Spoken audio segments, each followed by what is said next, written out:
Yo, what up, everyone? Welcome in.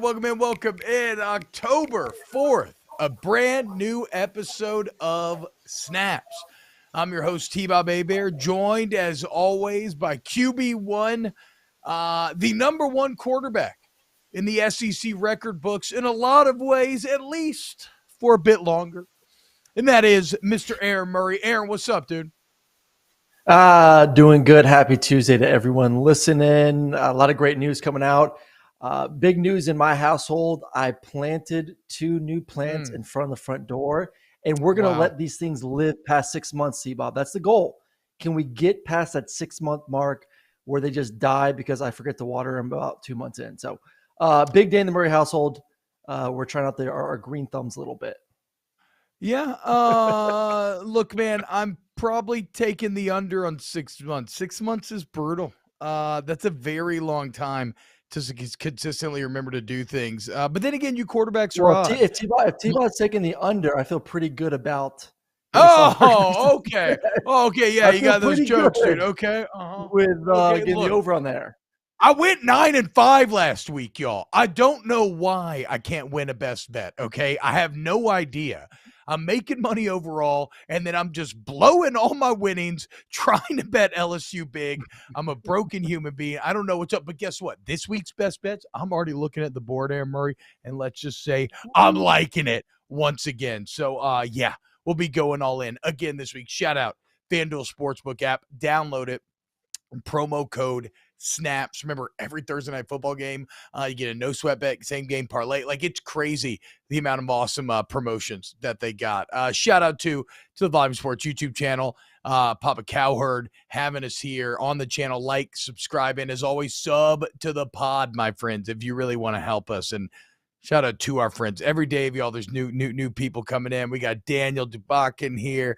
Dubik, maybe. We got Bob Rutherford. Yep, it's me, y'all. A. Barge, David D. Kirby's Vibes, T. Pat Bryant. What's happening, y'all? Yep. Look at this. Yep, this guy's got it. Brian gets. He says, "Oh snap!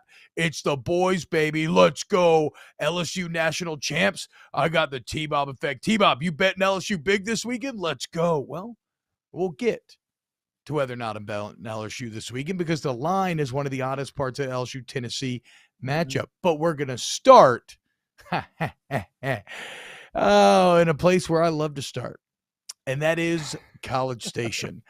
And look, man, sometimes what is it, I've never actually seen the Conan movies all the way through. But I'm pretty sure at one point Arnold Schwarzenegger's asked, what is best in life?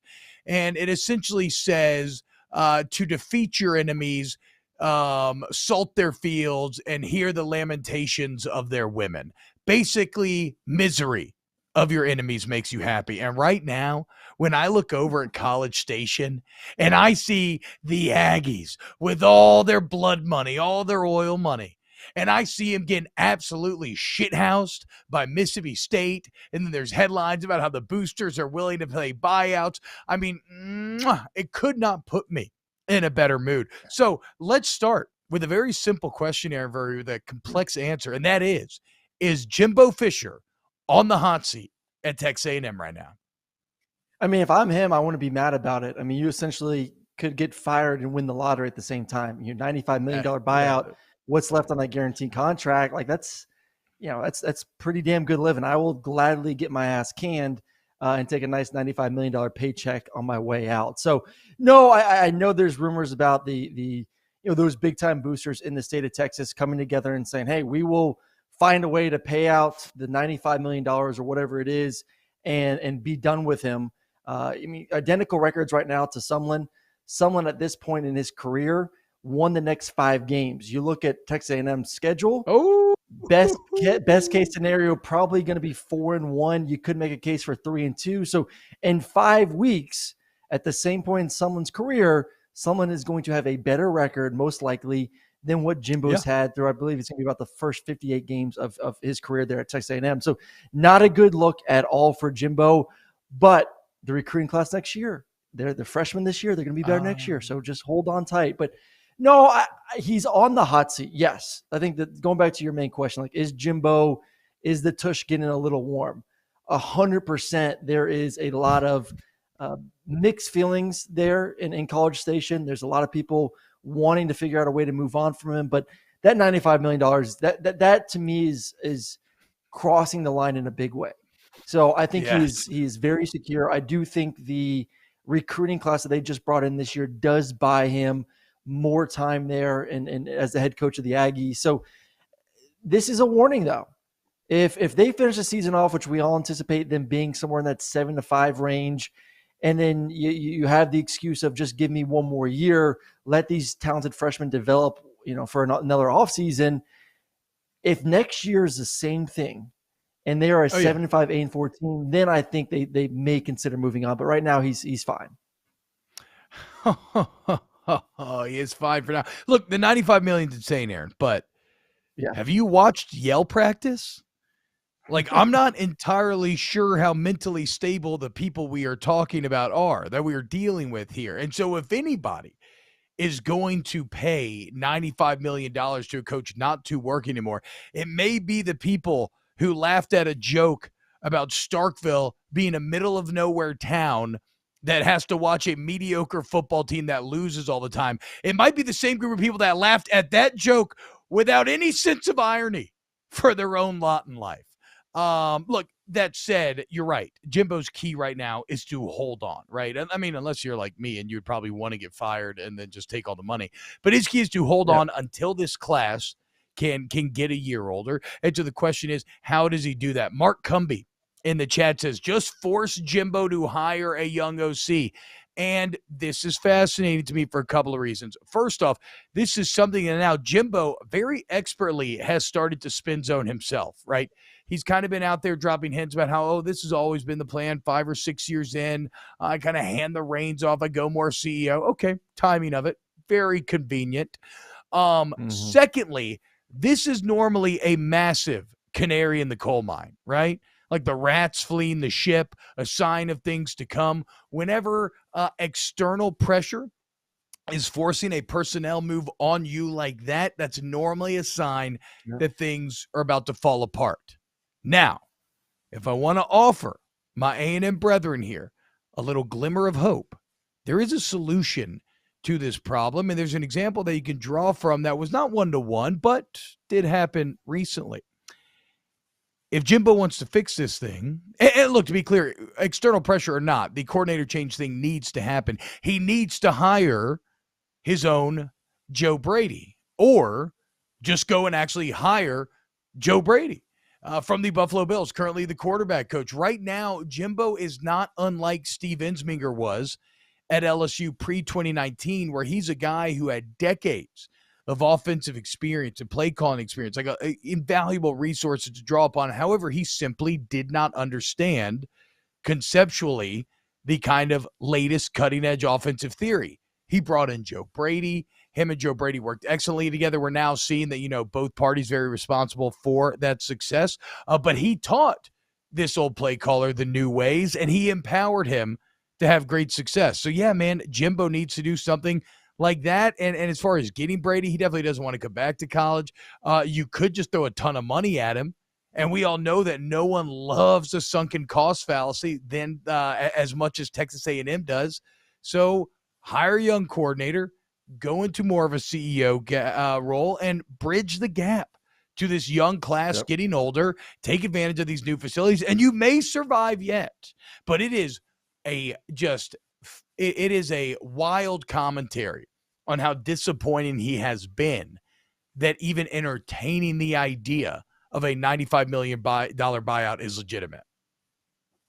Well, I guess it's do you try to buy him out for $95 million, or do you spend the money on a hot shot, especially young offensive coordinator? But it's all well and good that he says that he's willing to give up the reins, but I want to see it, man. Like, you may say one thing, the new OC may come in there, they start changing essentially the language, the rhythm, the schemes, all that stuff. Can Jimbo truly sit back as a person that's been in that role his entire career? Can he truly sit back and take a backseat when it comes to offensive play calling? Like, this is a humbling experience. This is going to be a humbling time. And it's either put up or shut up and get fired. So I do think I think he will. I think you will see a move this offseason. That is, I mean, that is the last. That is the last essentially hoorah for him. You said it best, T-Bob. Like when you make a personnel move like this as a coaching staff and you bring in an offensive coordinator, it means that you're pretty darn desperate. Like it's not like your OCs. It's not like your OCs leaving and going somewhere and you're having to replace them. No, you're actually having to bring someone in to tweak your offense because there are issues on that side. Look at Wisconsin. They did that. They brought in some offensive firepower. It wasn't working. The offense wasn't getting better. Defensively wasn't doing their thing. And as we talked about yesterday, they move on from their head coach. So this is kind of the first step of somewhat easing the transition of Jimbo possibly being on his way out after that 2023 season. So I don't know what the hit's going to be after next year. I think he's getting paid around $9-10 million a year. Does that number drop to $80 million, which is still outrageous? Like the fact that we are even talking about next year after 2023, if they do what they're doing right now and are a middle of the pack SEC squad, they're fighting to make a decent bowl game, that you're willing to pay $80 million to get rid of Jimbo. So one thing I will say, applause to Jimbo, applause to his agent. Because right now you're in the driver's seat. Jimbo is right now in a spot where he doesn't care. Like he's going to be making $90 million regardless if you get rid of him today or if you get rid of him in next year, the year after that, or the year after that. Like he's living the life. Good for him, man. He's stealing money. Hey, dude. Living a good life doing it. Yeah, man, he's got that ranch now in Texas. I mean, our boy done made it, dude. Should we all be so lucky to one day find ourselves getting paid $80 million not to work? Ooh, man, sounds like music to my ears. So, Jimbo, what's not going to help, like you said, Aaron, the upcoming schedule. And, look at this weekend. You have Alabama. Granted, it's an Alabama without Bryce Young, for whatever that is worth. But maybe that's kind of the ultimate commentary on how bad A&M's been this year, is that there is no Bryce Young, and it doesn't feel like Texas A&M has a chance in this game. Because right now, Texas A&M feels like a bad team. Alabama feels like the most complete team in the country. The game is in Tuscaloosa. It's the CBS night game. Oh, and there ain't no need to fight against rat poison this week if you're Nick Saban, because Will Anderson and the boys, they've been waiting on this one for about a year now. So, Jimbo's in trouble. We're kind of asking the question before the show, Aaron, like, do you think the feud with Nick Saban is a big deal anymore? Is it over? And to me, the fight is now kind of irrelevant because A&M is irrelevant. But if they want to get back here, the golden ticket, they have a golden ticket opportunity, and it does lie this weekend. If against all odds, you could somehow go into Tuscaloosa and emerge with a win, you would solve all your problems. 2 years in a row beating Alabama. It would be such a statement, such a stabilization of the process. The problem is I just don't even see how that's possible right now. Well, I think the worst part too right now, and then why fans are considering this drastic move is it's okay. It's understandable to lose Alabama. Like we all get it. Like Alabama's Alabama. Like Nick Saban and what he's built over his 15-year career there is the best we've ever seen. But where Jimbo is right now in his tenure there as the head coach of Texas A&M, to be a 24.5 point dog heading into this game, and for A&M fans to see that the nation sees that big of a gap between A&M, who has spent all this money on facilities, who spent all this money on recruits, that spent all this money on Jimbo. Like you have more recent. I would say A&M has more resources than Alabama. So it's not the fact that you're underdogs. It's not the fact that you're probably going to lose. It's the fact that you're going to lose by 20 plus points. That's a wide gap. That is a gigantic gap. Yeah, it's not a touchdown game where you can kind of let that sink in. So that would piss me off. We're paying you $100 million to go lose by 3 scores to Alabama. That's a problem. Well, I mean, and lose by 3 scores to Mississippi State, and and lose at home to App State. It's or was it Georgia Southern? No, it was App State. No, it was App State. App State. Yeah. Thank you there, bro. Yeah, I agree, Aaron. Their investment has not paid off. And it's funny because Scott Woodward made that deal at A&M, and then he turned around to LSU, and he basically signed a 10-year marriage with Brian Kelly. And Brian Kelly has his own huge game coming up this weekend. Man, and that was such a seamless transition. But before we go any further, Aaron Murray, I do have to talk about something. Don't worry in the chat, Brandon Rhodes. I see you, little young Jack. I'm going to get to you in a second. But we got a sponsor here on Snaps, Aaron.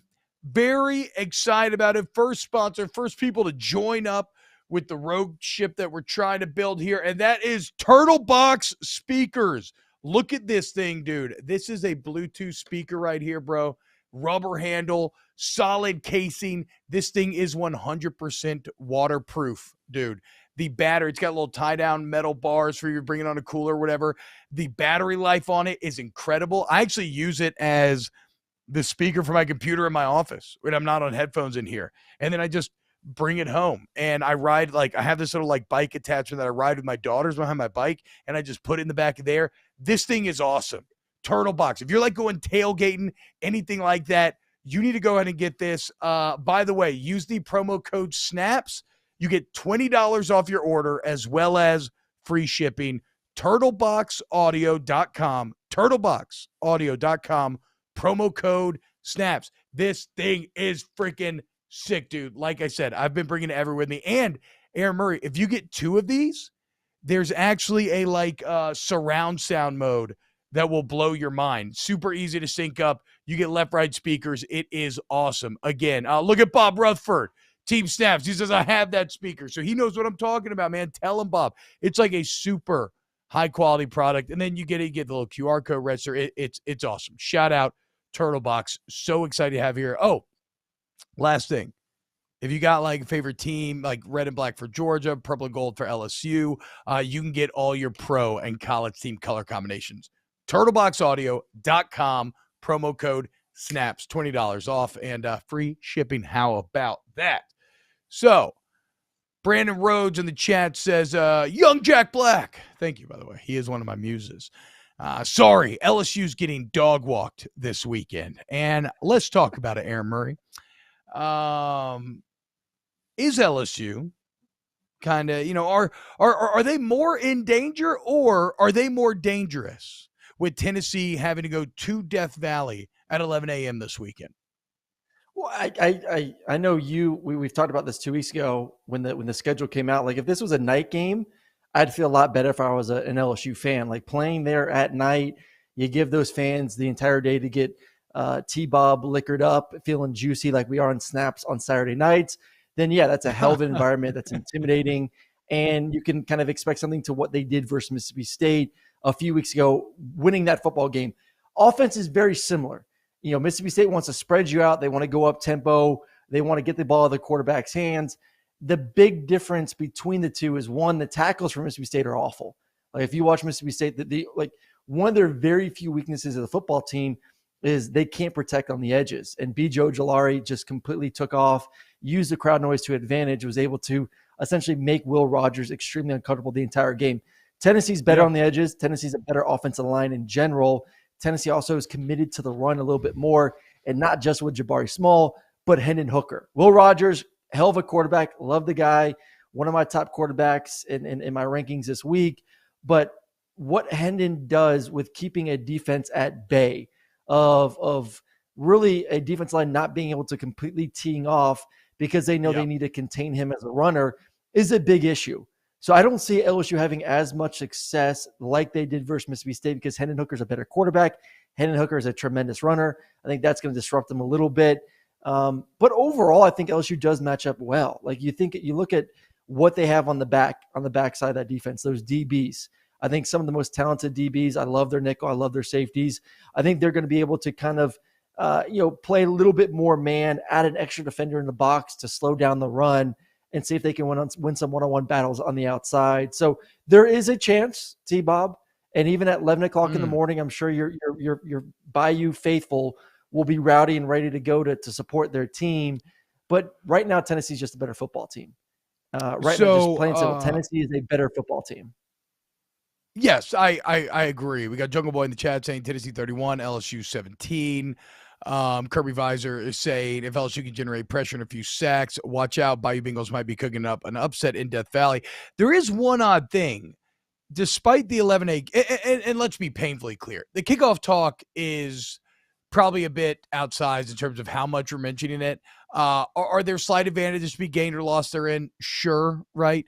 But I think it's like you said, the scarier part is Hendon Hooker. And like this actual Tennessee team, I don't care what time you have to play these cats, Hendon Hooker's incredible. He's a true dual threat that can also throw the prettiest deep ball in the entire country.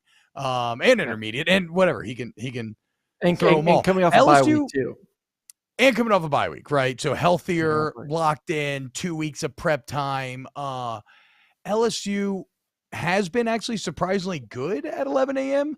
If you look here recently, I think it was a big win last year against Florida. They had a huge win, Joe Burrow, in 2018 against a very highly ranked Georgia team that felt kind of similar to this. It was pretty wild, actually. Georgia took over Death Valley. LSU fans did not expect to be able to win. And I think it was like 40,000 or almost like 30,000 Georgia fans ended up in that building that day, but LSU ended up getting it done. That said, if I'm being objective, LSU is in trouble this weekend. And I find it very hard, Aaron, and I have a homer argument I can lay out, but I do find it very hard to craft an argument for how I should tell anyone that you should expect LSU to win. And let's just look at a thing called recency bias, right? Which you can say, oh, T-Bob, this is small samples, all that. But how am I supposed to tell you, Aaron, that you should believe in the team that just threw for 5 second-half yards against Auburn and allowed Robbie Ashford to throw for 337? Robbie Ashford and his legs and the threat therein went for 337 for you, and he missed a bunch of throws. So you're telling me that now, like, you had multiple coverage busts against that Auburn team. Tennessee generates, it seems like, 5 or 6 coverage busts a game in which Hendon Hooker just finds someone completely wide open. Tennessee averages 7.3 yards per play to LSU's 5.3. Like, I just can't sit there and tell you that that LSU team is going to win. No. And Kirby Visor in the chat says LSU needs Tennessee to essentially turn the ball over and shoot themselves in the foot. The one issue is they don't turn the ball over. You know, Hendon Hooker is one of the most or one of the best quarterbacks in all of America of not giving the ball away. He's been that since day one. The guy does not throw interceptions. Watch me right now jinx the absolute crap out of him and him go out there and throw like 3 Good, interceptions. I hope you do, dude. Yeah. A lot of LSU fans hope that he does, but he doesn't. And the reason why is because he knows he's such a good runner and he's not going to take those chances. If it's not there, he's mature enough at 24 years old to take it, run it, and get what he can get and get down. So that's why he doesn't throw interceptions. My biggest issue right now with LSU, and you talked about it, it's the passing game. But what the hell is up with Kayshawn, man? Like, Kayshawn's supposed to be the guy. Kayshawn's coming out there saying that he's the best receiver LSU's had in the past decade, and he's barely played. And when he's in there, he doesn't seem very interested. Like, he doesn't seem like he wants to be out there playing football. He was given the magic number, which was supposed to excite him and make him feel like a leader of the football team. And right now, to me, Kayshawn is more of a distraction than a benefit. And I'll let you hit on that more. Obviously, you being in Baton Rouge and being around the team and kind of watching it up close. But every time I turn on the channel and watch LSU football, I see a guy that's pouting. I see a guy that wants the attention on him, a guy that doesn't seem like he wants to be out there. And we all just keep talking about him. And it's a distraction. We talk about cancers in the locker room. To me right now, Kayshawn is a cancer. And I think a decision has to be made, man. If you don't want to play football, then pick up and leave. So I will say this. I still think that, unfortunately, the time this season when LSU had the most eyeballs on them, his body language was absolutely awful. And that was against Florida State. It feels like since that moment, it has improved, right? He was out there celebrating with his teammates against Auburn this weekend. Like, it feels like the buy-in is kind of there. What is not there right now are the numbers. And they're really not there for any wide receivers for LSU. And we talked about it. This is probably never going to be an offense that's going to generate big numbers for any receivers. But Aaron, one thing I did love hearing out of Brian Kelly in yesterday's press conference, and I'll pick your brain on this. As a quarterback, what's your reaction to this? Where Kelly basically said, look, we are far too conservative. Like, Yep. I'm glad we haven't thrown any picks this year, but that's also kind of a red flag because we're not going for anything. Like, eventually we have to accept that mistakes will come, but that the greater good of the wins that we can get in going for these big plays will help. So, like, what to do to you as a quarterback if you're Jaden Daniels and you've been trying to play so perfect, and you hear your coach say, "Hey, man, let's take some shots. Let's start going for it a little bit." Well, I think the issue with, first off, you have thrown 2 picks. Garrett Nussmeier threw 2 of the worst picks I've ever seen in my life. So no, Jaden Daniels. He was talking about Jaden Daniels specifically. Yes. I think the problem is Jaden's your best athlete on offense. Jaden's your best runner, and his instinct is protect the football, which is smart. And when things aren't there, their best plays have been when he turns up and runs the football. Like when nothing's open down the field, him saying, hey, instead of me trying to force the ball in there for a potential big-time play, let me just pull it down and run the football, which has worked out more times than not. And I don't hate him doing it. I feel. But you also but you also do look at the receiving core, and it is a very, we said at the beginning of the season, one of the most talented receiving cores in all the SEC with Malik Neighbors obviously had a rough first game on special teams, but is playing great when it comes to just being a receiver, making some great plays. Jure's playing great. Besh has had his moments there. Like, there are plenty of guys that can win one-on-one battles. I agree. Like, Jaden just needs to let it rip at times. He is playing a little bit cautious. He is playing to, get to my first read, maybe get to my second. If it's not there, I trust my legs more than my arm getting through the progression. So I think that will get better and better with time. It's like, as a quarterback, the more you go back and watch the film and say, okay, this play versus this coverage, this guy ended up being open. And the more times you see it, the more times your mind tells you just trust it and get to it and just throw the football instead of, essentially relying on his athleticism. So it will get better, but at the same time too, like, I don't want to tell him not to run the football. Like right now, that is the best part of their offense. Exactly. And that's something, let's be clear. You're threading a needle here, right? I'm not saying like it's one all, because you don't want to take away from who he actually is. And that's what we've said from day one. And maybe it allows you to control the ball a little bit more this game. Maybe it allows you to, I was going to say control the kind of flow of the game, but Tennessee doesn't give a damn about really having the ball. They're just going to say, no, every time you give us the ball, we are just going to score. So look, Daniels, I do think if you're going to win this game, though, Daniels does have to be drastically better. Like with his arm, he can still run the ball as many attempts as he has every game this year, but he's going to have to be drastically more effective when he does choose to throw if you're going to beat Tennessee. Okay, last homer thing here before we move on. If I wanted to go full homer and craft an argument for LSU, first thing would be this. Can Matt House put together a game plan for a Heupel and Hooker like he did Will Rogers and Mike Leach? If you look at Will Rogers' game log right now, against Memphis, 450 yards, 5 touchdowns. Against Arizona, 313 yards, 4 touchdowns. Against Bowling Green, 409 yards, 6 touchdowns. Against A&M, 329 and 3 touchdowns. Against LSU, 214, 1 touchdown, 1 pick. By far, not even close, his worst game of the year. And LSU's defense right now is actually pretty frisky, even with the busted coverage. It's like and to be clear, Matt House and Kelly gave credit to Auburn. They basically said, look, they had a completely different game plan than we thought they would coming in. And that got us on our heels early on. So if I want to go homer, maybe House can line up more with what Heupel and Hooker are going to seek to do, and maybe they come up with something there. Maybe Jaden Daniels clicks in the same way Anthony Richardson did, where he threw for 30 more combined yards in this one game than he did the 3 previous, first 2 scores a year. And then here's the probably the best thing if you're trying to craft a homer argument, the line. The line is odd. It's a little stinky. Like I Mm-hmm. said, wait, you're telling me the team that just threw for 5 and gave up 330 to a quarterback who can't throw and is now playing Tennessee, the number one offense in the country.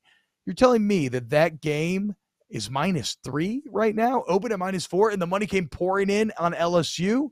That's a little head scratching. Still, that's not exactly a great foundation to build this argument on. So, no, I do not expect LSU to win. But, hey, man, that's why you play the game. One thing to watch. Both these teams right now, Aaron Murray, 1 and 2 in the SEC in terms of turnover margin. So, kind of talking about both sides of my mouth. Need to be more risky, but also try to win that turnover battle. We'll see. Well, I think what last thing for me, this thought on how LSU could find a way to win this football game. You gotta eliminate the explosives. Like Tennessee's built. You talk about Hendon Hooker with the deep ball. They're built on the quick screen, and then all of a sudden you come up and we're going to take a shot, and all of a sudden it's a 60, 70, 80-yard touchdown, and it kind of deflates the defense. Like if Tennessee's going to score, let's be serious. Like I don't care how good your defense is, Tennessee's going to get theirs, and you kind of have to get the rhythm of their offense. You have to figure out the tempo. It's a big adjustment defensively, but if you make them earn it, that's the best way to see if you can squeak out a turnover. That's the best way to see if you can win this football game. Don't make it a track meet.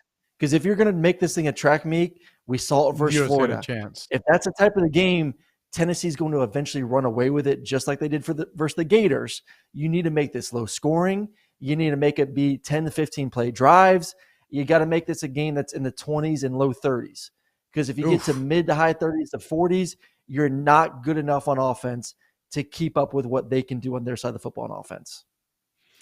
Yeah, I agree. I also think, Aaron, a lot of times, this is just, if you want to create an upset, somebody is probably going to have a breakout performance. Like John Emery's maybe a good candidate for this, right? Somebody who was the number one running back in the country coming out of high school for various academic kind of BS reasons, had to deal with a lengthy suspension, finally back now, really started to flash in that Auburn game. Really, your only thing you had going for you offensively, maybe he builds on that. Again, these are all very flimsy foundations to be building upon. So I like Tennessee. We'll know more. I plan on watching a lot more Vol film this week. Coming up next here on Snaps, shout out, sub to the pod, like and subscribe if you're watching the video live. A story out of SMU about one of the hottest terms right now, Aaron, that the youth are talking about, and that's quiet quitting. As 4 different SMU players have chosen to leave the team. 4 games in, they're saying, you know what? I don't think my future lies here in Dallas. I am going to leave the team, and then I plan to transfer after the season. Now there's transfer portal windows. It's after the year, so they have to wait. Aaron, what was your reaction when you saw this? It's a pretty good SMU team this year. Yeah.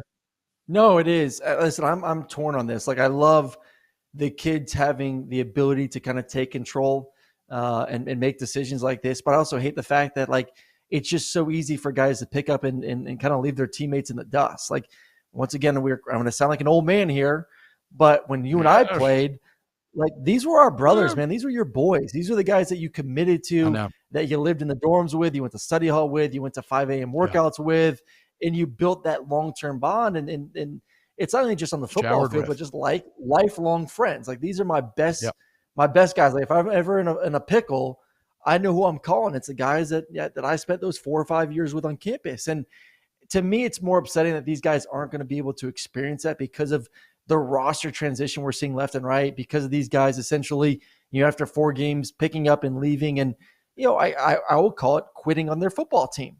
But then you throw in the fact too that you understand that, like, hey man, these guys feel like it's not working out, that they don't want to waste the season, that this is the time that they have to make the decision, and they're going to essentially sit out the rest of the year, go to class, and then figure out what they want to do when the transfer portal does open back up. So once again, I'm torn on it. I'm more leaning towards the fact that I hate the fact that they're essentially quitting on their team, their brothers, and moving on.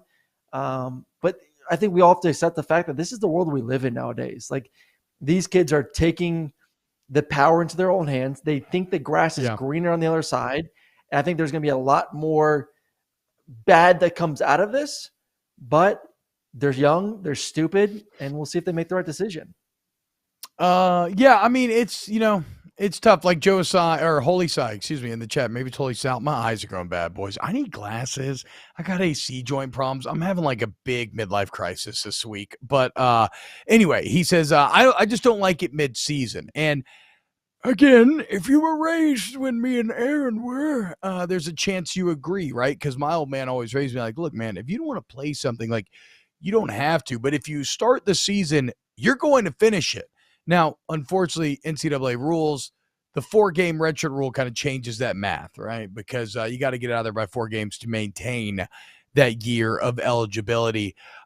This is a bit more odd as well, Aaron, because like you said, it is a brotherhood in that locker room, right? Like, if you can't make out with your bros, who can you? And like, this is an SMU team that's going to be a pretty good team. It feels like they're 2-2 right now, but their 2 losses, like, that's one of my biggest takeaway of this story is like, whoa, SMU, okay. Okay, Rhett Lashley, I see you, bro. They lost to Maryland by 7 and TCU by 8. Maryland and TCU look damn good in terms of like where they should be versus SMU. And then you look, okay, they're second in the AAC right now in points per game. They're first in total offense. They're first in passing. All right, man. And so the fact that you would leave a team having success is a bit more odd. But again, this is kind of what SMU gets. And I don't mean that in a negative way. What I mean is they marketed themselves as a mercenary team this offseason. Yep. They channeled the spirit of the Pony Express, much like Lane Kiffin saying, hey, man, like Lane Kiffin, you know how he had to come to the SIP shirts? Now he has the transfer to the SIP shirts, which is just chef kiss genius. SMU's putting those same vibes out there. So if you do mercenary things, you get mercenary results. And that's exactly what this is. Players leaving to maintain that extra year for what is best for their personal career. And that's just what college football is going to be. That's all it is right now. More nowadays. Yeah. Well, and that's the world we live in. I think as fans, we have to understand that like these kids are out for themselves. Like they're not, and not all of them. I don't want to say every player is like this, but I would say a lot of them are. We're going to continue to see this. Like they're out there to put themselves in the best situation, whether it's financially, which, you know, SMU, I think those guys are making like 30+ K a year through their collective. Hell so yeah, dude. Hopefully they don't. Yeah, hopefully they get some sort of refund on that. The collective I'm talking about, but these kids are out for themselves. Pay that man his money, dude. Pay those money, kids their money. I don't care about. I don't give a damn about whatever rich Dallas real estate mogul is paying these 4 kids their $30K. I hope they fleece that man for everything he's worth, and then I hope he has to watch the Cowboys lose on Sunday. Okay, screw Dallas, screw SMU boosters, dude. Screw the Cowboys as well. Salty T-Bob over here.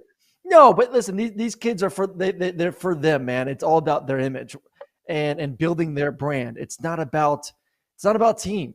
It's and that was the weird part about like transitioning from college to the NFL. Like you go from college and you're in an NFL locker room. It's like that, like because it's more of a business, man. It's more transactional.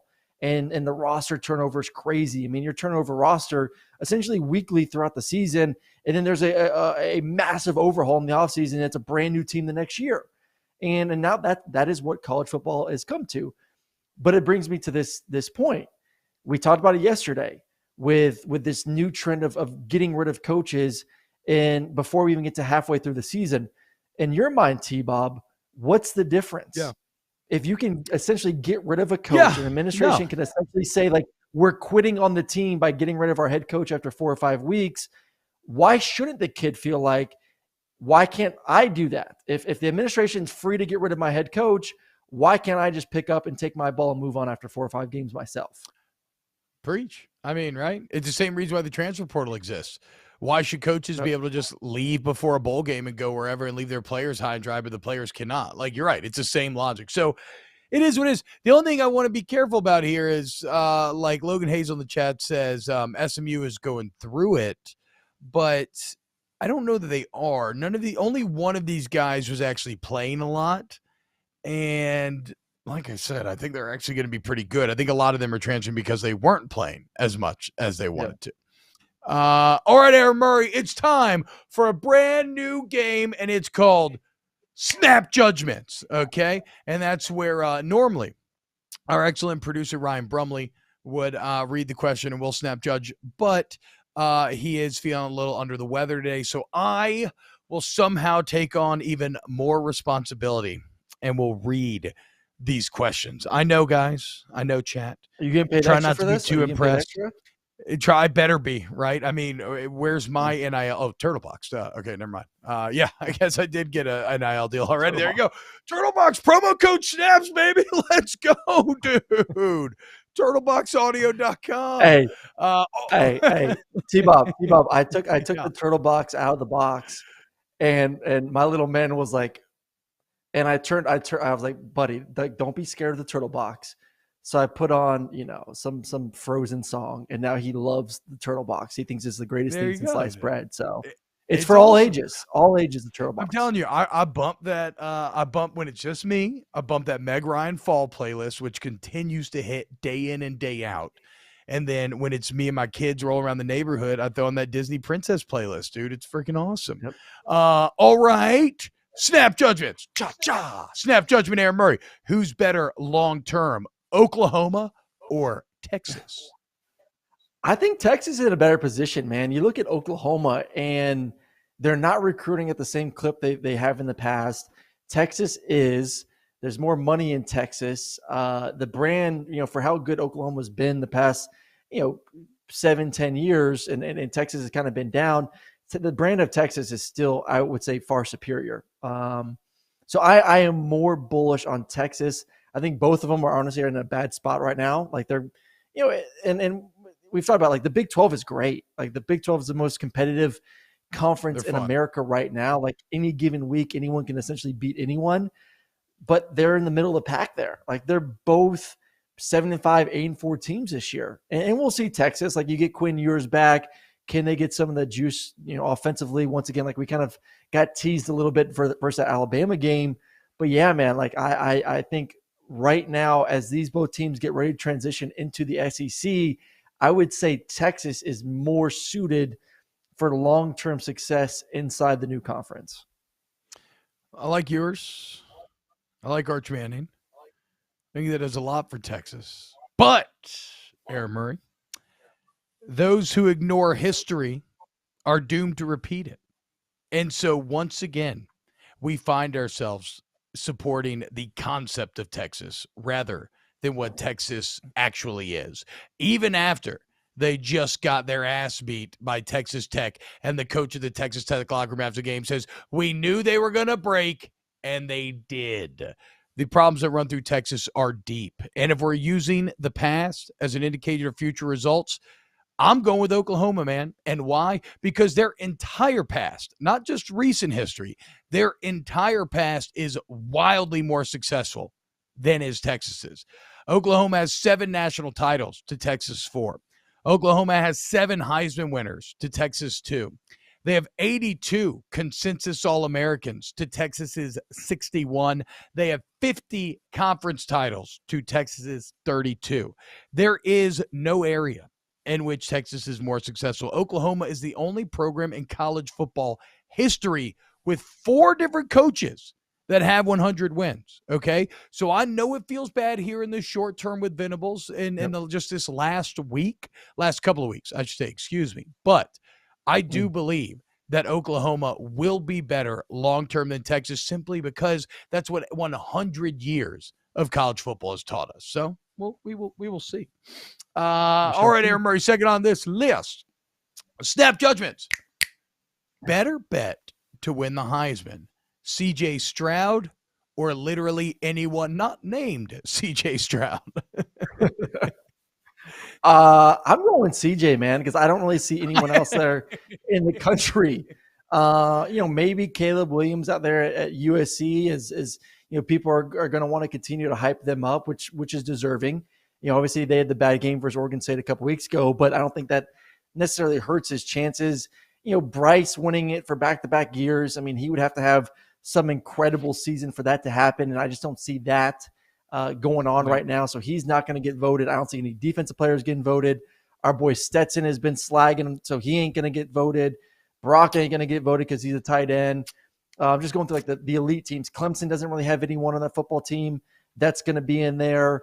I just don't see anyone else, honestly. Like, please name someone in your mind, that is going to be a legitimate candidate to win the Heisman. And CJ Stroud's going to continue to put up stats.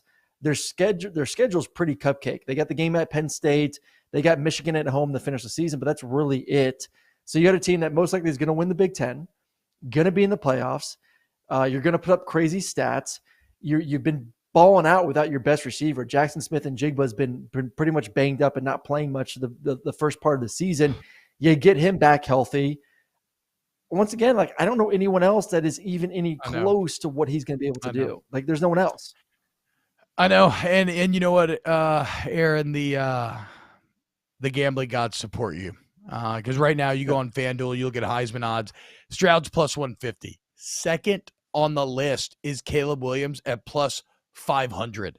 Okay, so you're talking about being nearly 4 times, Stroud having 4 times the odds of Williams. Third on the list is Bryce Young at plus 1,000.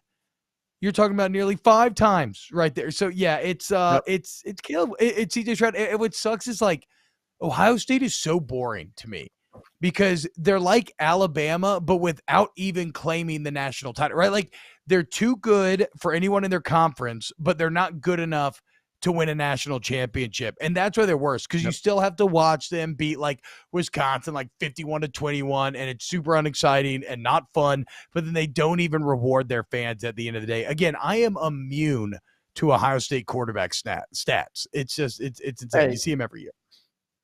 You know what? I may actually try to find this on FanDuel right now, but someone that's really interesting in a team, because you always want to go to, like, what teams are in contention, because usually those guys are going to get more hype. They're going to get more TV time. Blake Corum, running back for Michigan, has had a hell of a season so far. 611 yards, 6.6 yard average, 10 touchdowns. And there's a team that has a great offensive line. They want to run the football. They know they're not a great throwing football team. And you look at Michigan's schedule too, and it's pretty easy. Same thing we talk about with Ohio State having somewhat of a cupcake schedule. Michigan's in the same boat. I'm trying to pull it up right now. How about this? As you're talking about Michigan, as you're talking about Michigan, here we go. I'm on it right now. Okay, go ahead. Oh, okay. So no. So Michigan's schedule at Indiana. I knew this was going to happen. Yeah, we hit this delay thing. Okay, you go ahead. I'm taking it, damn it. I'm taking it. All right, so they're at Indiana. That big opportunity to put some crazy stats. They get Penn State at home, and then Michigan State, Rutgers, Nebraska, Illinois, and then have to go on the road to Ohio State. So the same thing we talk about with CJ Stroud. Like, Michigan really does. They have 2 games on their schedule that obviously are big time moments for him. But if you want to take a risk on someone to possibly win, if you think Michigan can beat Ohio State at Ohio State, the reason they're going to win is because of him. So I may throw a couple bucks on him and see what his odds are. Okay, I like that, dude. So the Heisman voters need to call a quorum to vote on quorum. Quorum, the minimum number of members of an assembly or society that must be present at any of its meetings to make the proceedings of that meeting valid. All right, next, snap judgment here. Let me get back to it. I just had to get that joke off. Awful joke. Okay, here we go.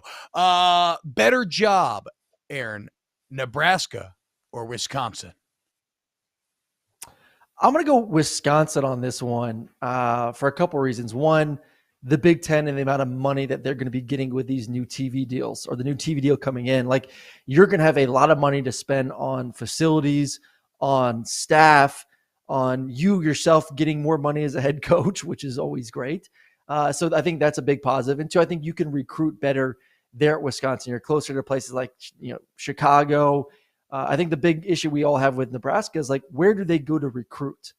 Do you go into Texas? That's tough sledding right there. Like, where's your spot? So for those 2 reasons alone, the money in recruiting, I'm taking Wisconsin every day of the week. I don't know what point my brain broke for Nebraska, Aaron, but I'm going Nebraska here. Okay. And I don't know if I'm memeing, but the thing is, like, I really actually do believe in the buy-in of Nebraska, right? And I'm talking about fans, financially, building new facilities. They just need the right guy. And there's only one name on that list, Aaron Murray, that you need. One name that you need to pay $90 million to. It's like Pulp Fiction, right? It's like when you call up the wolf, the fixer. You accidentally splattered the brains of a college football program all over the back of your car. Well, guess what? You call Matt Rule. That's right, baby. Look at what he did at Temple, turning that program around. Look at what he did at Baylor, turning that program around. This man's third act is going to be dressed as a giant piece of corn. Matt Rule is the man to fix Nebraska. Yeah, you heard me, Brum. I managed to work it into the show. I hope you're happy, because start the Matt Rule hype train to Lincoln right now. Matt, it makes all the sense in the world. Save your program, Nebraska. Okay, this is your final chance, and Matt Rule's the man to do it. $90 million. I'd pay him $100 million. I'd give him that Mel Tucker deal. 100 might be much, but I would like, if it took a Mel Tucker deal to get him to Petrino the Panthers, I'd do that. Even though if you Petrino the Panthers, it's kind of like a character red flag where it's like, then I don't know if I actually want to hire you. It's like the classic thing if like, whatever. I don't need to go into that tangent. All right, Aaron Murray, you got work to do. You have a great radio show, my friend. A huge thank you and shout out to everyone hanging out in the chat. I love seeing new faces and new people in here. Shout out Vader, shout out Shadow Bearded, Brandon Pratt, and then we got, David D, Bobby Hotep, Smiley, Kirby, A-Bar, T-Pat, a lot of y'all hanging out here. Greg, what's up, man? Everybody hanging out in here. We love it. So sub to the show, sub to the pod, spread the word. Shout out Turtlebox. Shout out The Volume. Shout out FanDuel Sportsbook. Promo code SNAPS. And we will see you tomorrow.